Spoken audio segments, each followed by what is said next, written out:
Hello and welcome. When you buy a stock, you're not just buying a ticker symbol that moves up and down on a screen. You are buying a small piece of ownership in a real business.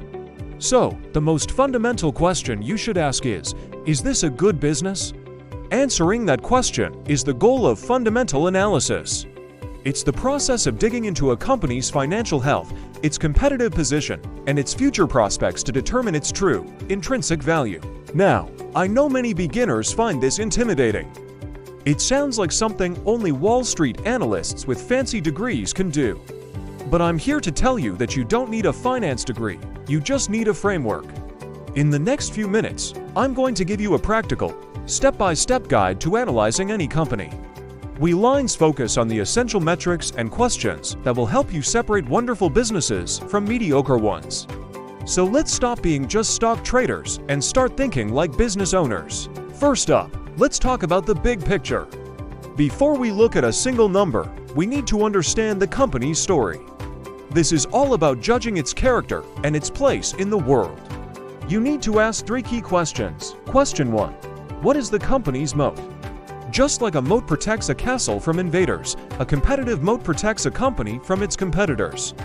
A wide moat means the company can sustain its profits for years to come.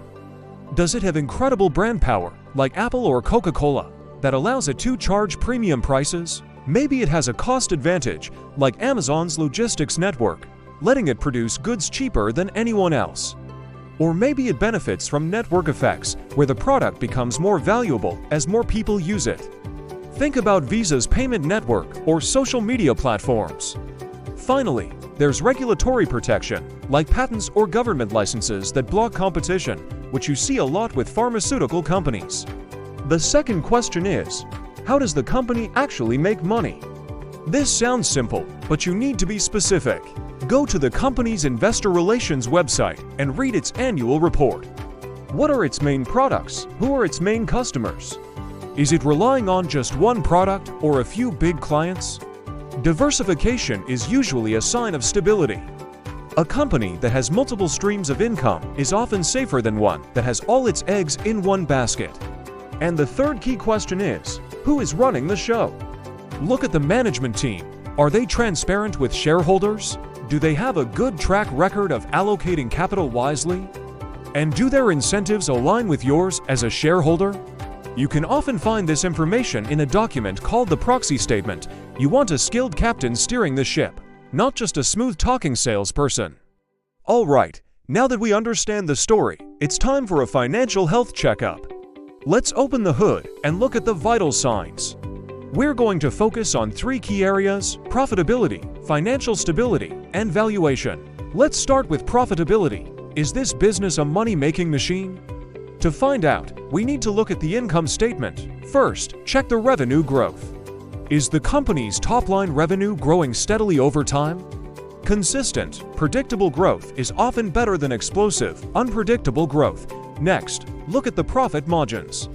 The gross margin tells you how much profit a company makes on its products before other expenses. A high or improving gross margin means the company has pricing power or is getting better at controlling its production costs. Then there's the net profit margin. This tells you how much profit the company keeps from every dollar of sales after all expenses are paid. The key here is to compare this number to its direct competitors. A company that's more profitable than its peers is usually doing something right. Now for part 2 of our health check, financial stability. Can this business weather a storm? For this, we turn to the balance sheet. The first thing to check is the debt. The debt-to-equity ratio is a key metric here. It's calculated by dividing the company's total liabilities by its shareholders' equity. A high ratio, let's say above 1.5 or 2, means the company relies heavily on debt. This can be very dangerous if interest rates rise or profits suddenly fall. You want to invest in a company that isn't drowning in debt. Another great metric is the interest coverage ratio. This tells you how easily a company can pay the interest on its debt. It's calculated by dividing the company's operating income by its interest expenses. A ratio below 3 can be a red flag, suggesting that the company might struggle to meet its debt payments if business slows down.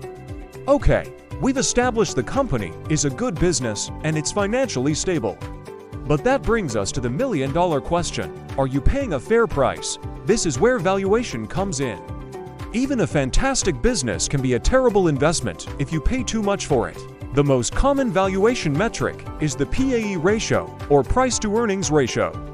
This is the company's share price divided by its earnings per share. It tells you how much you're paying for $1 of the company's earnings. A lower PT can mean a stock is cheaper, but you have to look at it in context. Always compare it to the company's historical PE and to the PAE of other companies in the same industry. For example, a fast-growing tech company will naturally have a higher PE than a slow and steady utility company. To get an even clearer picture, we can use the PEG ratio, which stands for price, earnings to growth. This refines the PAE ratio by factoring in the company's growth rate. A PEG ratio around 1 is often considered fair value. A number below 1 could mean it's undervalued, and a number well above 1 could mean it's overvalued. I know that was a lot of information, but you don't need to be an expert on every single metric. You just need a consistent checklist. Here's a simple one you can use for any company. Think of it as a 5-minute snapshot test. First, the moat. Is it wide, narrow, or non-existent? Does it have a clear competitive advantage? Second, revenue and profit growth. Is it consistent, volatile, or declining? Is the business growing sustainably? Third, debt-to-equity ratio. Is it low, moderate, or high? Is its financial foundation solid? And fourth, PE and PEG versus peers. Is it reasonable, high, or low? Am I paying a sensible price? If you find yourself checking more good boxes than bad ones, you might have a quality company on your hands. Let's do a quick example to see how this works. Imagine two companies, Widget Co. and Gadget Inc. Widget Co. has a strong brand, giving it a wide moat. It has 10% annual revenue growth, high profit margins, and low debt. Its PE is 25, and it's growing at 20% per year, giving it a PEG of 1.25. This looks like a quality business at a reasonable price. Now look at Gadget Inc. It has no clear moat, its revenue is flat, and its margins are thin. It also has high debt. Its PE is 50, but it's only growing at 5% per year, resulting in a sky-high PEG of 10. This company has multiple red flags and looks very expensive. This simple comparison shows you the power of having a structured approach. So, let's do a quick recap of your new analysis framework. First, start with the story. Assess the moat, the business model, and the management. Second, check the vital signs. Analyze its profitability and financial health, especially its debt. And third, determine the price. Use valuation metrics like PE and PEG to see if the current stock price makes sense. Fundamental analysis isn't about finding perfect companies. It's about tilting the odds in your favor. It's about making informed decisions based on evidence, not on hype or a gut feeling. The goal is to build a portfolio of wonderful businesses that you purchased at sensible prices. By doing this basic homework, you are no longer gambling in the stock market, you are making an educated decision as a business owner. Now you have the tools, go find a company you admire and put it to the test. Thanks for watching. If you found this guide helpful, don't forget to like this video and subscribe for more content to help you on your investing journey. See you next time.